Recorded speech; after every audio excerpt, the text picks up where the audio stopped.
What's up, everyone? Welcome back to another episode of Kinda Different, a podcast where we talk about innovation in dentistry. We connect with some absolutely amazing guests, and today is no exception there. And we talk about how we can all together make dental care more human. I'm Matt Allen, CEO and co-founder of DifferentKind and your host. And today we are super excited to dive into a topic that I don't think most people think about when the idea of making dental care, making healthcare more human comes up, but I think it's really important. And so Dr. Josh Bronner is with us today, the Director of Clinical Compliance at Select Dental Management. And he's going to share with us some things on compliance and what that looks like from a clinical perspective and how that can actually really impact the patient experience and what that means for how we can make dental care more human together and why that can also be innovative, which I think, some people might think that's a box checking exercise, but Josh is going to tell us how we can actually really innovate in that space. And so, Josh, thank you so much for taking the time to join us today. I would love to just start with you introducing yourself and telling our listeners a little bit about you. Sure, Matt. Thanks so much for having me. It's great to be here. Let's see, where to start. I've been practicing for about 8 years now. Graduated from NYU, did a general practice residency with Northwell Health out on Long Island. Ran around a couple of offices, in the city, Brooklyn, and Long Island, and it was definitely a grind and certainly overworked myself. And an opportunity came up to get in with a new group where lots of clinical stuff was in alignment, lots of ethical stuff was in alignment. So we rolled the dice, moved up to Saratoga Springs to Select Dental Management's first office, and things got going really well from the start. And about a year later, COVID hit, obviously. And things were kind of uncertain. I was, there were big expectations for me to be a traditional sort of operations leader. And to be honest, that wasn't going super well for me. A lot of what was expected from me, I was learning at the time, weren't my strong points. However, I fell on the clinical team that was responsible for coming up with our COVID guidelines and, helping out our other offices. So in doing so, I dove, headfirst into OSHA and infection control related stuff. And, those things were not, super high up on the C-suite's goals from the start. And I, was happy to come up with a couple of ideas and say, I'd be happy to kind of get into this and help out our offices and see what we could do. And my sort of goals for that were really to kind of set out and add some cultural and support aspects to compliance, which is generally a massive, heavy load, usually on one person that also is involved in direct patient care. So we came up with, a couple of different just ways to better support and reduce that load. We have a safety officer program going. So we have one in every office. Majority are hygienists and assistants. So for me, my role fell more into support and being able to work with, usually the more motivated people in that office that also care very much about keeping things safe. So it's been going really well. And we've come up with a number of different ways to help everybody out. That's awesome. Sorry. Oh, no, sorry. No, my bad. I don't want to interrupt you. But I mean, obviously, yeah, that kind of, your story, it comes into COVID and everything changes, right? And, all of a sudden, I think for everyone, right, like stuff that we hadn't necessarily put at the top of the list of like, hey, here's ways that we can be innovative in compliance and in, following those guidelines and making sure everyone is safe and, making sure that quality is still met, right? Everyone all of a sudden had to like really put that at the forefront. And so it sounds like for you, you were really able to lead that in a team-based way, which is so valuable, right? So that it's not simply falling on one person or not simply just being forgotten. So you talk about this idea of kind of being team-based in this, and certainly I think that's very innovative. how do you, what is the cadence of that? Like, give us some insight into, what that looks like in terms of leading that team, ensuring, so once you get this, the structure set up, walk us through just a little bit of the day to day there to kind of help us understand, what the communication looks like, what the oversight looks like. How do you, if problems comes up, how are you then managing that as a team? So I am also in the chair, taking care of patients Monday to Thursday. Um, I work with our hygiene leaders and our um, procurement managers who are, immensely helpful in supporting the compliance program as well. So for a day to day, there's lots of emails that I'm tending to throughout the day in between patients and helping out, in a timely manner when I can. Yeah. We've had quarterly safety officer meetings. I've lectured on proper record keeping and documentation that's needed in the office. We did a lecture on sterilization protocols and best practices. Most recently, we did one on dental unit water lines, since that has been making the rounds in the news, and the CDC put out an advisory on that just a few short months ago. And we hope to grow our safety officer program into a regional thing and elevate some of those that have been really involved and motivated to make sure their neighboring offices are also getting the support that they need. I love that, man. That's so great. I so believe that this can and should be team-based care, and the fact that you could kind of identify that and structure that in a way that feels like, hey, we can all take responsibility for this. It's not any one person's job; it's everyone's job, almost, right? Yep. Makes such a difference, which I absolutely love. As you think about that kind of idea of, team-based care and, having that be everyone's job. One of the things I think would be interesting to kind of hear from you is, we all see these spots in dentistry, and you made a change there that I think has been for the benefit of your organization. It really sounds like, if you could wake up tomorrow and transform one thing for the entire profession, like what would that be? What would it look like for you to say, cool, we did this in our organization. Like, here's one thing that I think we could do as a profession that would really make a big difference. Just to get rid of some of the stigmas. There are 3 letters out there that sort of scare people, DSO. But I would say that those vary just as much as any other general dentist can vary from another dentist, and it's all about being a part of a group that has aligned philosophies and really do care about taking care of patients properly and supporting their team members. From a provider standpoint, I would say I wish this was a field that no one has ever heard a bad story about, because there are a lot of stigmas out there. I don't even think I've said the word root canal to a patient for a while. It's nerve treatment. Yep.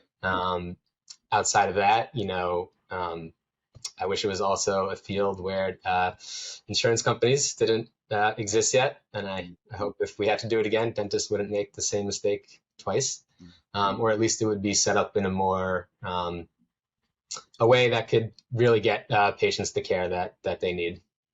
Yeah, totally. Well, man, so much there to unpack in terms of, yeah, I mean, especially, right, like that idea of we wish we had never heard, a bad story of someone having a bad experience, especially as it relates to compliance, right? Because that feels like one of those things where certain things, exist in scales of gray, and certainly compliance and safety like exist generally in like scales of black and white, where you can't kind of do it right. You really have to do it all the way. Absolutely. Yeah, totally. I mean, I think that we could unpack a ton there. In the interest of time, we'll give you the opportunity at the end to let people get in touch with you and hear those stories at a deeper level. But would love to just kind of dive into you a little bit, because I think your background is super interesting, and you have some really cool stories that I would love to have our listeners hear. But we'd love to just hear a little bit more about you. So tell us something that's important to you, but people maybe even within your organization, within your office, maybe might not even know about. Would love to just hear something that's important to you. Let's see, a lot really. It might sound lame, but just being nice to people is something that really makes me feel good. And I think it's one of life's greatest and sort of easiest joys, in or out of the chair. Obviously, in the chair, it's a total must. We are in the customer service based industry. The majority of bad reviews out there about dentists are probably related to poor bedside manner, lack of communication, things like that. It's, for the bulk of the work that gets done, it's not really about the quality of work. It's more about obviously being pain-free, but just being genuine, so that your patients feel comfortable with you. I always, when I insert a crown, I always like to say, let's just say, Mary, I really like the margins on this crown. Like, what do you think of the margins on this crown? And she'll just look up at me and be like, you're a nice guy, doc. Like, margins, I don't know. My uncle is a dentist. He has been a big source of inspiration for me to go into dentistry. He was the first of a long line of plumbers to enter the field. He taught me a lot of prosthetic stuff. He was very good at that. He also taught me, more importantly, the ethics of dentistry and really putting the patients first. Just things like, don't ever even look to see if a patient has insurance until you're done treatment planning. Just little tips like that kind of stick with me, and has led me, I like to think, to be a better clinician.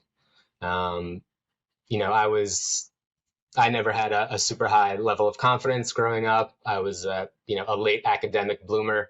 When it took me a little bit to get into dental school, I was at a school 6 years before I got into dental school. I did some plumbing with my dad.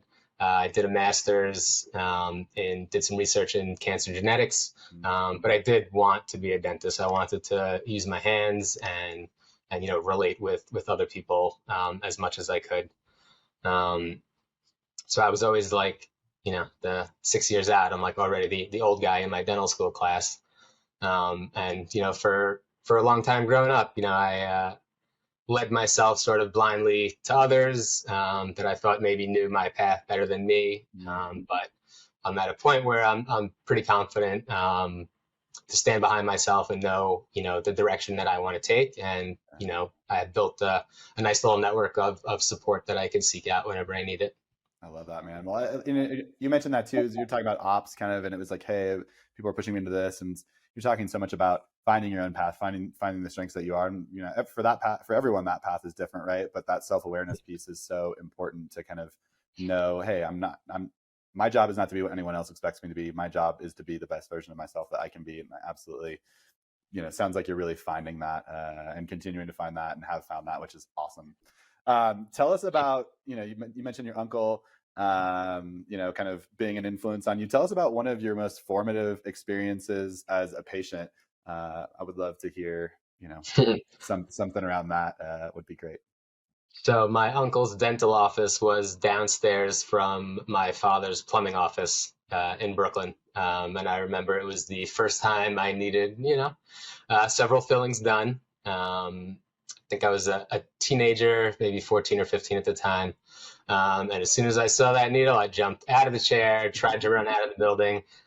At the same time, my father was coming downstairs to say hi, and he grabbed me and put me back in the chair. And I said, all right, like if we got to do it, we got to do it. I said, give me that big mirror over there, and I want to see everything that that my uncle's going to do. And it wasn't, long before I was telling him, you missed the spot over there, or and he said, you should be a dentist. And that was sort of like how it first kind of got in my head.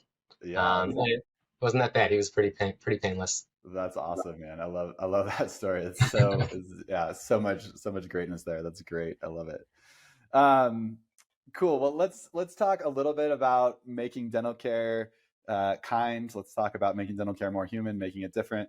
Tell us a little bit how you see your current role in doing those things, making dental care different, making dental care kind, making it more human. Give us some insight into how you currently are approaching those questions. So communication comes in lots of different forms. You could be the best speaker in the world, but pictures are worth a thousand words. I'm, less of an inventor than I am an enhancer, I like to think. I tell our team all the time, we don't have to be better than other offices, but we do have to be a little bit different. I like to think I provide, a good general dental experience, but I never want to do anything on a patient that they don't know why we're doing it and, what their benefit is going to be for them or the risks of them not taking care of it. So, intraoral cameras and photography, they're not just for my records and for my growth, it's for them to see exactly what goes on. So when I'm, going into a class 2 and I'm like, oh, there it is. I'm like, stop for a second, take a picture. And I'll look down at the patient and say, you want to see what a cavity looks like? And more often than not, it's either a hard yes or a hard no. But it's always engaging. And the patients, I think, whether they don't want to see it or they do, it lets them know that we're human and we're dealing with each other. And there's no hidden agendas or anything like that. And the other thing that goes along with communication is, to be there for your patients when, you're not in the office, because a lot of things come up and different offices have, different emergency policies and ways of getting in touch with the patients or their doctors rather. So I utilize a program. There are several out there, but I've only experienced one. It's called Ape Dental. And it's basically at, the end of the next day after care. It gives me an opportunity to reach out to those patients with, a different set of templates, just to make sure they're doing okay. If they had any questions, if they're, feeling things that are a little off to them. And it has been super powerful. I think it's a great way to drive the relationship and patient retention and keep them with you. That's amazing, man. Well, certainly like what we see in our data, right? That's definitely one of the biggest pieces where patients have frustrations around their experiences in the after visit management, right? You might do everything perfectly in the office, but they might have a question or something might be a little bit wrong. And if it's hard to get in touch with you or if they don't know where to go, right? That's such an important piece of not just providing care, in the office or, trying to make sure that they're going to come for their appointment. We communicate with them a lot before, right? But oftentimes I think there's a gap there, and certainly we're seeing that. And obviously you've identified that in your own practice as well, and are really working to close that gap for patients. And that technology has made it very simple in that communication. Like it's not a real heavy lift for me. I actually enjoy it. Patients always, add a little bit of personal touch to it. Sometimes I have to remember what they said because then they call me out when they come back in the office and say, "Was that really you, doc?" Yeah. So we do, and that's been great. There have been offices where I tried to make the patient care calls, at the end of the day, and I'm exhausted and they don't pick up because they're having dinner. But this has been, everyone's on their devices. So it's made that a lot better. Yeah, that's awesome, man. I love it. Using technology, right, to make dental care more human. I think that, that's certainly, we can do that, right? We can make it more efficient, more elegant, if you will. It doesn't necessarily just have to look at efficiency, but it sounds like you're using that solution. Very personal. Yeah, love it. When you think about patient experience in general, as a clinician and as a compliance leader, what's one factor that you think is important but overlooked that might be helpful for patients and clinicians and staff alike? Again, as I mentioned, being different. I think that it would be different if, you gave, even if it's just, for the patients on their way back to the chair for the first time, you give them a quick tour and, you show them how you're, performing these infection control tasks and, provide a way for them to feel comfortable that the instruments that you're using are properly sterilized. So I think that, just another way to enhance the patient experience and get them more in tune with, with what you're doing in the office. Yeah, totally. Right. I mean, it's such a big thing, right? Of like, I felt safe with the care that I received. And if you're taking a proactive approach to that instead of a reactive approach, that can be really calming for a lot of patients, right? To know, hey, I felt like they dealt with stuff that I wasn't even thinking about yet, but I know is important. So, man, that's awesome. I love it. Awesome. Well, one last question for you. I always love to have people, think about themselves as a patient, because we all are patients, right? In various ways, whether we going to see our doctor or going to see a dentist or whatever it is. So when you think about yourself as a patient, what's one thing that a care team does with you that helps you build trust and say, hey, yeah, I trust this person, right? Would love to hear your answer there. So definitely not a good look for an office is, patient finishes their visit. You're like, okay, go up to the front, sign out, take care of your bill. And, they're walking around the office lost. They don't know where they're going. And they ask, another team member, a question, and team member has no idea why this patient's in the office or anything like that. Just shows a lack, a total disconnect amongst your team. So the orthodontist office that I refer to pretty frequently, I was actually a patient in during COVID. Good time for that braces. And when I went through their program in their office, I was really blown away that, almost instantaneously, everybody knew, all of their team members knew what the next step was, where I was going, what I was doing.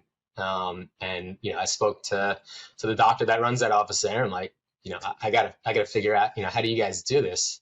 So we, put a couple of things into play. Some offices use headpieces and earphones and things like that. But just we use the morning huddle to kind of get everybody on the same page and run through some of the patients and what they're here for. Let's see. On top of that, we use instant messaging services, so that also it reduces traffic. Right? You don't want the patient to know why or how. Everybody knows what's going on. You just want them to know that they know that everybody knows what's going on and you're in the right place. Totally. Man, that's, so valuable, right? In terms of making sure everyone's on the same page at the beginning of the day, obviously, but then staying in touch, right? Because things change, things happen, and that's the second time that someone to me recently has mentioned the idea of like getting lost in an office, which I think, we just take for granted of, oh, everyone is going to know where to go and everyone's, and I think especially for new patients, right, that can be really confusing and it can feel really disorienting. You're like, am I walking into someone else's room? Am I, that's so, I think overlooked in so many ways, but super important. So I love that. I love that you saw that personally and then said, hey, this is amazing. I'm going to find ways to bring this back to our organization. So it was the best patient experience, I've ever had as a patient. Well, and that's where we should learn, right? Like, hey, we want more stories like this and less stories like the ones that we see in the news sometimes that are really negative, right? So I absolutely love it. And I appreciate that from you. Awesome, man. Well, in the interest of time, like I said, I have tons more questions we could ask, but want to always try to keep this on like commute level listening, right? So yeah, if people want to get in touch with you, learn more about you, hear more about Select Dental Management, whatever it might be, talk about compliance, how could they get in touch with you or learn more about you and your work and your organization? Whatever you want to share, feel free to let us know. Sure. They could reach out. I am on LinkedIn. And in addition, they could just email me. It's my full name, Joshua Bronner, DDSNYC@gmail.com. Perfect. Awesome, man. Well, I appreciate you so leading in this space. Certainly it is not, like I said, something where I think most people, when they think about innovation and making dental care more human, are saying, hey, we have to make sure that we shine a light into some of these dark areas around compliance or, clean out the corners, right? And it's so very valuable, so very important, and should be front of mind for all of us. And I love the ways that you're doing that in your organization. So thank you so much for sharing with our listeners, for taking the time to join us. It's been a great conversation, and we've really appreciated having you. Thanks so much, Matt. Really appreciate it.